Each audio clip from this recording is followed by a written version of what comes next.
Sniper cantik Ukraina incar kepala tentara Rusia.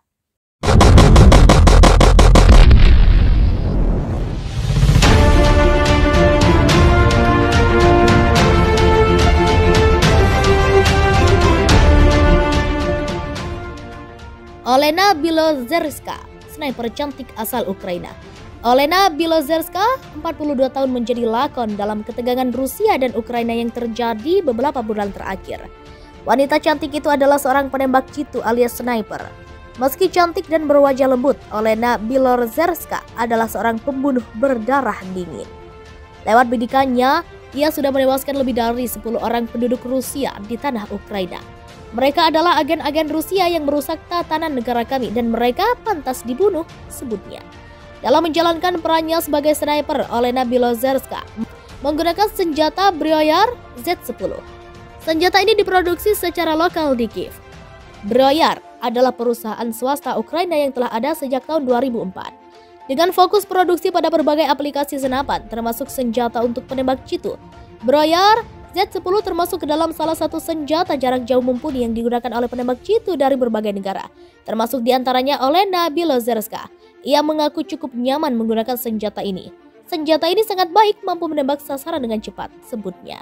Saya bersumpah untuk itu, ia akan menghabisi setiap tentara Rusia yang masuk ke dalam daerah Ukraina, tegasnya. Ia telah bertempur di gedung-gedung yang diledakkan dan parit-parit Donbas yang diperebutkan dengan Rusia di kawasan Ukraina Timur. Kini ia mengaku kembali berjuang untuk negaranya. Anda mengangkat senjata melawan negara saya itu saja. Anda adalah target. Jika Anda tidak keluar tepat waktu, mungkin Anda akan jadi mayat, ancamnya. Olena Bilozerska sendiri sebelumnya menjadi terkenal dalam sebuah video online. Saat itu ia membidik seorang agen Rusia pada tahun 2017. Olena yang hanya berjarak 200 meter dari target melepaskan tembakan ke bagian kepala. Video dalam bentuk tangkapan thermal itu menunjukkan bidikan Olena itu tak bergerak begitu peluru tajam dari senjata Olena menyasar tubuhnya. Garis depan di wilayah timur Ukraina dipenuhi salju. Sebagian besar senjata barat yang disiagakan di kawasan itu belum dioperasikan. Namun sekelompok penembak runduk ditempatkan di wilayah yang tampak seperti gurun putih pada musim dingin ini. Tentara Ukraina lupa untuk tetap menunduk di parit berkarakter mirip era Perang Dunia I beresiko tertembak di kepala. Konflik di kawasan itu membeku sejak 2014. Ketika itu sekelompok orang yang dianggap separatis yang didukung Rusia menguasai beberapa wilayah di Donbas. Sedikitnya 13.000 orang telah tewas akibat konflik ini, baik kombatan maupun warga sipil. Sekarang para pemimpin negara barat memperingatkan bahwa sesuatu yang jauh lebih buruk dapat terjadi, yaitu invasi Rusia dalam skala penuh ke Ukraina. Jika invasi itu benar-benar terjadi, garis perbatasan di kawasan timur akan menjadi tempat yang mudah untuk serang. Kelompok pro-Rusia diyakini akan membuka jalan bagi pasukan invasi. Maria berusaha untuk tidak stres tentang semua prediksi itu. Tentara Ukraina berusia 26 tahun itu gemar berbincang. Dia bersiaga di parit, tangannya menenteng senjata laras panjang Kalashnikov. Dia tampak merawat setiap jengkal kukunya. Maria adalah bagian dari Brigade Infanteri 56 Ukraina.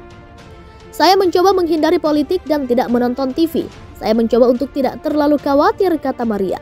Tapi kami siap, kami telah menjalani banyak latihan. Saya mengerti bahwa situasinya tidak akan seperti latihan. Ini akan sulit bagi semua orang. Tapi moral kami tinggi dan kami tetap teguh pada pendirian kami, tuturnya. Maria memiliki 2 saudara kandung laki-laki, mereka adalah anggota di Garda Nasional Ukraina. Adik bungsu Maria akan segera menuju ke garis depan konflik. Sebagai penembak tank, di rumah, orang tua Maria yang sudah pensiun merawat putranya yang berusia 4 tahun. Sangat berat untuk meninggalkan putra saya, tapi sejak berusia 6 tahun impian saya adalah bergabung dengan tentara, ujar Maria. Saya tidak berpikir bahwa saya akan berakhir di garis depan, tapi saya tidak pernah menyesal bahwa saya ada di sini. Di dekat Maria, salah satu saudara laki-lakinya memotong kayu dengan kapak. Dingin adalah ancaman yang mereka hadapi terus-menerus di garis depan. Sama seperti kelompok pro-Rusia yang berjarak sekitar 1 km dari mereka. Maria berjalan melalui lorong terowongan ke tempat tinggal sementaranya yang berada jauh dari rumahnya. Tempat tinggal temporer itu berada di bawah tanah. Sebuah gambar anak-anak berwarna cerah menempel di dinding lumpur. Ini berasal dari sekolah yang berbeda. Sebagai ucapan terima kasih, ini membantu untuk meningkatkan moral kami, ucapnya. Perang yang dihadapi Maria adalah tentang masa depan tanah airnya. Tapi mungkin ada jauh lebih banyak yang dipertaruhkan selain nasib Ukraina. Rusia sedang menarik garis pertempuran dalam perang dingin yang baru. Yang dipermasalahkan sekarang adalah bentuk masa depan NATO dan tatanan keamanan yang mapan di Eropa. Presiden Amerika Serikat Joe Biden menyebut kemungkinan yang jelas bahwa Rusia akan mulai menyerang Ukraina pada Februari.